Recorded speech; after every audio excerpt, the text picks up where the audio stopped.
Saludos, amados hermanos y amigos. Infinitas gracias a nuestro amado Dios por darnos esta bendición de estar con ustedes y llegar con la palabra de nuestro Dios, que hoy la encontramos en la epístola a los Hebreos, en el capítulo 12, en el verso 14, donde las escrituras nos dicen: seguid la paz con todos y la santidad, sin la cual nadie verá al Señor. Si en estos momentos yo le preguntara a todos ustedes, ¿cuántos de ustedes quisieran ver a Dios? De seguro que la gran mayoría, por no decir todos, me responderían que sí. Bueno, las escrituras nos enseñan que es posible que nosotros veamos a Dios. Pero la Biblia nos pone dos grandes requisitos: seguir la paz y también la santidad, sin la cual nadie verá al Señor. Hoy vamos a hacer énfasis en una de estas verdades de la que habló el autor a los hebreos: la santidad. ¿Qué significa ser santo? Permítame antes que nada explicar esta verdad bíblica. Hablar de una persona santa en las Sagradas Escrituras no significa hablar de una persona perfecta. La Biblia nos enseña categóricamente que mientras estemos nosotros en este cuerpo, estaremos caracterizados por la imperfección. Pero la Biblia menciona que llegará un día que este cuerpo mortal será absorbido por la inmortalidad y este cuerpo corrupto será absorbido por la incorrupción. Cuando la Biblia nos habla de santidad, tanto la palabra hebrea como la palabra griega, la palabra hebrea es la palabra kadosh y la palabra griega es la palabra agios, que nos habla no de perfección, sino simplemente de haber sido apartado, de haber sido separado para el uso exclusivo de Dios. La Biblia dice que nosotros, como hijos de Dios, por su infinita gracia y por su grande amor con que nos amó, Él nos apartó, Él nos separó para su uso exclusivo. La santidad en la Biblia tiene dos aspectos: un aspecto posicional, o sea que por nuestra identificación con Cristo, posicionalmente nosotros somos santos. Cuando el apóstol Pablo le escribió a la iglesia de Dios en la ciudad de Corinto, el apóstol Pablo habló de esta santidad posicional. La Biblia dice en primera carta a los Corintios, en el capítulo 1, verso 1 y 2, Pablo dice: Pablo, llamado a ser apóstol de Jesucristo por la voluntad de Dios, y el hermano Sóstenes, a la iglesia de Dios que está en Corinto, a los santificados en Cristo Jesús. Note usted, aquí se menciona el primer aspecto de la santidad. Cada creyente ha sido, por su identificación con Cristo, por haber aceptado a Cristo como su Salvador personal, es llamado por el apóstol Pablo como alguien que ha sido santificado en Cristo Jesús. Pero luego Pablo habla del segundo aspecto de esta santidad, que es la santidad experimental, es decir, esa santidad posicional, esa santidad que gozo por mi unión con Cristo, tengo que llevarla a la praxis, es decir, llevarla a la vida diaria.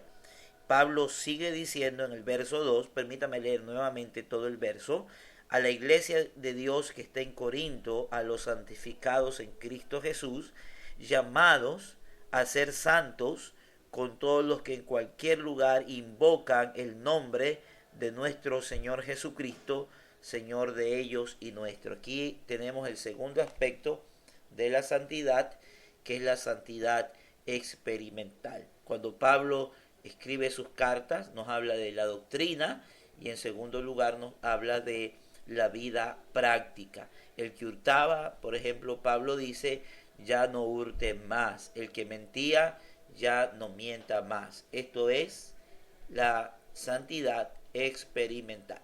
Entonces la Biblia nos habla de que sin santidad nadie verá al Señor. Pero todos nosotros sabemos, estimados oyentes, que un texto tenemos nosotros que analizarlo a la luz de su contexto. Veamos en el contexto de este verso 14 del capítulo 12 de la carta a los Hebreos, ¿a qué refiere el autor cuando nos habla de la santidad y también cuáles son las cosas que pueden robarnos esa paz y robarnos también la santidad hacia nuestro Dios? Si usted lee por favor el verso número 13, la Biblia nos va a decir allí, mirad bien, no sea que alguno deje de alcanzar la gracia de Dios.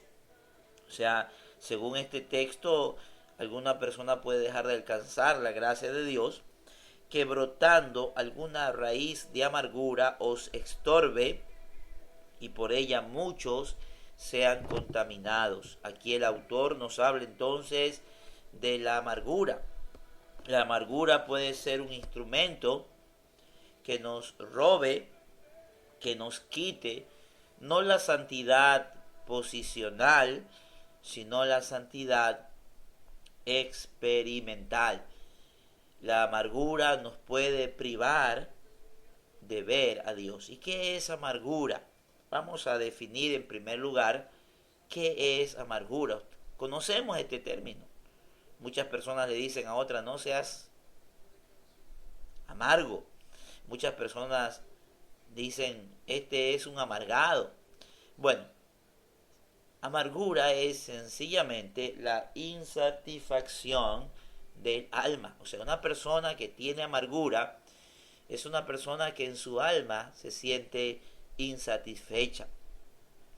Vamos a ver que la Biblia nos enseña que la amargura, por ejemplo, no solamente puede robarnos la santidad, sino que la amargura prioritariamente puede contristar, puede resentir al Espíritu Santo de Dios. Miren que este pecado es un pecado que trae consecuencias muy serias. En la carta a los Efesios, en el capítulo 4, del verso 30 al verso 32, el apóstol nos dice, y no contristéis al Espíritu Santo de Dios, con el cual fuisteis sellados para el día de la redención. Quítese de vosotros toda amargura, enojo, ira, gritería y maledicencia y toda malicia. Antes, sed benignos unos con otros, misericordiosos, perdonándoos unos a otros, como también Dios os perdonó a vosotros en Cristo. La amargura es la insatisfacción del alma que contrista al Espíritu Santo de Dios. Y note usted que aquí la Escritura señala que la amargura está relacionada con el enojo, con la ira, con la gritería y también con la maledicencia. Todas estas son amarguras. Una persona que grita es una persona con amargura. Una persona con enojo es una persona con amargura. Una persona llena de ira es una persona que está con amargura. Una persona que por todo maldice es una persona que está llena de amargura. Todas estas son insatisfacciones del alma. Pero nuestro texto de Hebreos 12 no solamente nos habla de que la amargura puede robarnos la santidad, sino también la fornicación. Miren ustedes lo que dice el verso número 16. No sea que haya algún fornicario.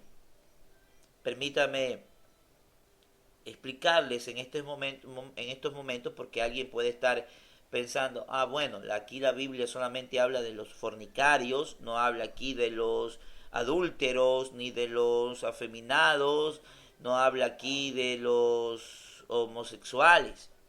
Bueno, permítame decirle que para el pueblo judío no había diferencia entre fornicación, adulterio, no había diferencia entre una persona pervertida sexualmente. Todo eso era inmoralidad sexual.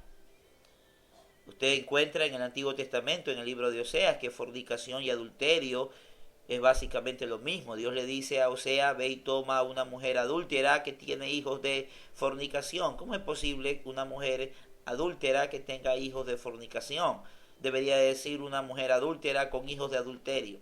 Es que fornicación y adulterio son básicamente lo mismo. Y si usted se pone a meditar, encontrará que es así. ¿Qué es fornicación? Es tener relaciones sexuales con una persona con la que uno no se ha casado. ¿Y qué es adulterio? Es lo mismo, es tener relaciones sexuales con una persona que no es su esposa o no es su esposo. Entonces, cuando el autor a los hebreos nos habla aquí de fornicación, se está refiriendo a todo tipo de inmoralidad sexual, a todo tipo de perversión sexual. La fornicación es una perversión sexual, el adulterio es una perversión sexual, la inmoralidad, el tener relaciones sexuales con personas del mismo sexo, según las escrituras, es inmoralidad sexual. Y la Biblia señala que los inmorales sexualmente no heredarán el reino de Dios. Permítame leer, por favor, primera carta de Pablo a los Corintios, en el capítulo 6, del verso 9 al verso número 12, el apóstol Pablo nos dice una gran verdad con respecto a este tema.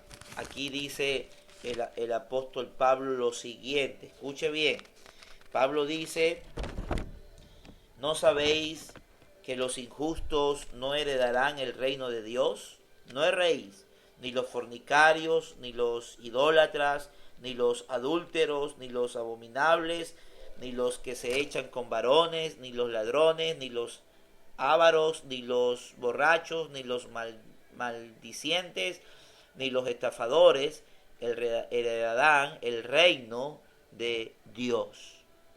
La Biblia dice también en la carta de Pablo a los Colosenses, en el capítulo número 3, que la fornicación o cualquier tipo de inmoralidad sexual siempre va a traer como consecuencia la ira de Dios. Colosenses 3 dice la escritura: haced pues morir lo terrenal en vosotros, fornicación, impureza, pasiones desordenadas, malos deseos y avaricia, que es idolatría, cosas por las cuales la ira de Dios viene sobre los hijos de desobediencia.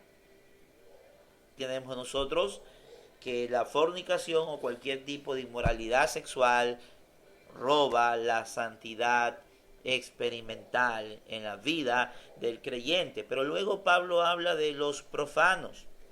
Dice: no sea que haya algún fornicario profano como Esaú, que por una sola comida vendió su primogenitura. ¿Qué es profanar? Mire usted que es un pecado. La Biblia dice que el ser profano nos va a privar de ver a Dios. Bueno, déjeme decirle en un término muy sencillo lo que es profanar. Usted toma, por ponerle un ejemplo, una silla.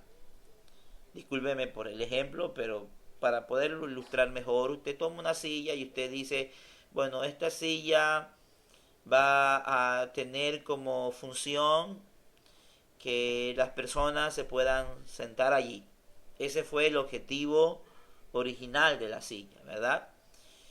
Pero cuando esa silla es tomada para otra función, que no fue la función original con la cual ella fue creada, eso es profanar. Usted profanó la silla, pues usted sacó la silla de su fin específico y lo usó con otro fin completamente diferente.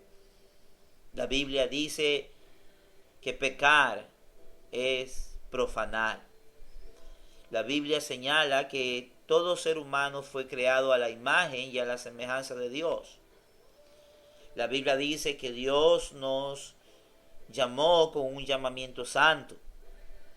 La Biblia dice que nuestro cuerpo es templo del Espíritu Santo. La Biblia dice que Dios nos llamó a santidad. Entonces, cuando no vivimos de acuerdo a ese propósito específico para el cual fuimos creados, para el cual fuimos santos, para el cual fuimos salvos, la Biblia menciona que nosotros estamos profanando nuestros cuerpos, estamos profanando nuestra vida, porque lo hemos sacado de su uso específico para usarlo en algo completamente diferente. La Biblia dice que nuestro cuerpo ahora se ha convertido en templo del Espíritu Santo.